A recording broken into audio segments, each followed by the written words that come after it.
Hi friends, तुम्हाला जर अशा प्रकारचा जर ब्लाऊज जर कटिंग आणि स्टिचिंग पाहिजे असेल तर हा व्हिडिओ तुमच्यासाठी आहे। त्यासाठी ना मी इथं ना अस्तर कट करून घेतलेला आहे। आता हा माझा 32 साईजचा ब्लाऊज आहे, तर त्यासाठी ना मी अस्तर कट करून घेतलेला आहे। ह्या अस्तरचे आता मी शोल्डर किती टाकले ते तुम्हाला सांगणार आहे। शोल्डर आता 32 साईजचा म्हटल्यानंतर मी शोल्डर 6 टाकलेला आहे आणि मुंडा पण 6 घेतलेला आहे। अशा प्रकारे शोल्डर आणि मुंडा 6 घेतलेला आहे। आणि आता आपल्याला इथं गळ्याची मार्किंग करायची आहे। मेन आता ही गळ्याची मार्किंगच आहे। आता आपल्याला गळ्याची मार्किंग हे तुमचा जर ब्लाऊज जर मोठा असेल तर तुम्ही शोल्डर 7 घ्यायचा, म्हणजे एकदम व्यवस्थित परफेक्ट बसून जातं। आता छोटा आहे म्हणून मी 6 घेतलेला आहे। आता गळ्याची रुंदी मी 1.5 इंच घेतलेली आहे, त्यापासून परत अजून 1.5 इंच वाढवून मी एक्स्ट्रा घेतलेला आहे। आता जिथून आपण 1.5 इंचावरती मार्किंग केले ना त्याची उंची मी 7 घेतलेली आहे। अशा प्रकारे पूर्ण बॉक्स ड्रॉ करून व्ही गळा ड्रॉ केलेला आहे। आता त्यापुढे आपल्याला आणखीन 1.5 इंचावरती मार्किंग करायचं आहे। अशा प्रकारे पूर्ण खालीपर्यंत 1.5 इंचावरती मार्किंग केलं आणि एक दुसरी लाईन ओढून घेतलेली आहे। अशा प्रकारे आता आपण गळ्याची उंची 7 घेतलेली आहे। आता पलीकडल्या गळ्याला ना आपण 1 इंच कमी घ्यायचा, म्हणजे ते गळ्याची उंची 7 होती तर या पुढच्या गळ्याची उंची आपल्याला 6 घ्यायची आहे आणि तिथून असा क्रॉस लाईन मारायची आहे। बघा अशा प्रकारे आपल्या गळ्याची ड्रॉईंग झालेली आहे।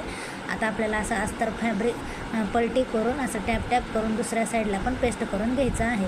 असं थोडं डार्क करून घ्यायचं। आता अस्तर सव्वाशे ठेवून त्यावरती अस्तर ठेवायचं आहे। फॅब्रिक सव्वाशे ठेवून त्यावरती अस्तर ठेवून पिनअप करून घ्यायचं नाही, म्हणजे हलणार वगैरे नाही। आता नॉड मी जिथं आपण क्रॉस लाईन घेतलेली आहे त्या ठिकाणी आपल्याला नॉड लावायची आहे आणि जसे आपण ड्रॉईंग केले नाही ना सेम त्याच प्रकारे आपल्याला स्टिचिंग करायचं। बघा मी नॉड कशी लावते, आतमधून लावते, तुम्ही पण असंच लावा, म्हणजे पलटी तुमचं एकदम व्यवस्थित असं पलटी होऊन जाईल ब्लाऊजचा गळा। अशा प्रकारे पूर्ण दोन्ही पण नॉड हे मी स्टिच करून घेतलेले आहेत आणि एक गळ्याची फिनिशिंग पण एकदम व्यवस्थित अशी स्टिचिंग झालेली आहे। बघा तर आपल्याला हे आता कट करून घ्यायचं आहे।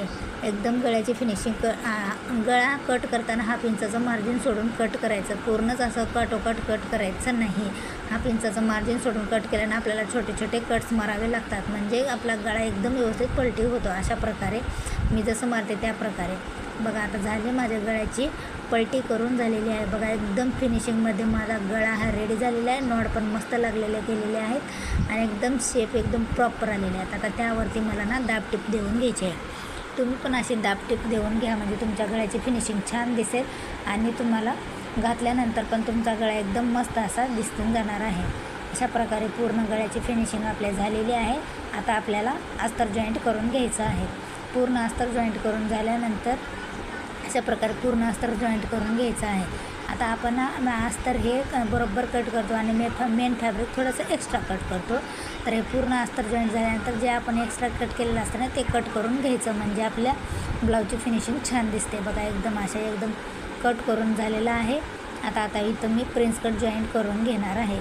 प्रिन्स कट जॉईंट करून झाल्यानंतर आपल्याला आपल्या फ्रंट पार्ट कसा झालेला आहे ते तुम्हाला मी दाखवणार आहे। त्याआधी जर कोणी आपल्या चॅनलवरती नवीन असाल तर माझ्या चॅनलला सबस्क्राईब करा, तुमच्यासाठी असेच नवनवीन व्हिडिओ मी घेऊन येत जाईल। बघा अशा प्रकारे आपले प्रिन्स कट पण जॉईंट झालेले आहेत दोन्ही प्रकारचे। आता तुम्हाला आपला फ्रंट पार्ट बघा एकदम मस्त असा झालेला आहे। प्रिन्स कट पण पफ पण बघा किती मस्त आलेला आहे। मेन म्हणजे गळ्याची फिनिशिंग आलेली आहे। हा गळा सध्या खूप ट्रेंडिंगमध्ये आहे। तुम्हाला जर बनवायचा असेल तर मी एकदम सोप्या पद्धतीमध्ये सांगितलेलं आहे। असेच नवनवीन डिझाईन तुमच्यासाठी घेऊन मी येत जाईन। बघा एकदम मस्त असा रेडी झालेला आहे, तुम्ही पण बनवू शकता। अशा प्रकारे माझा फ्रंट आहे आणि बॅक आहे। कसा वाटला कमेंट करून नक्कीच सांगा। चला बाय।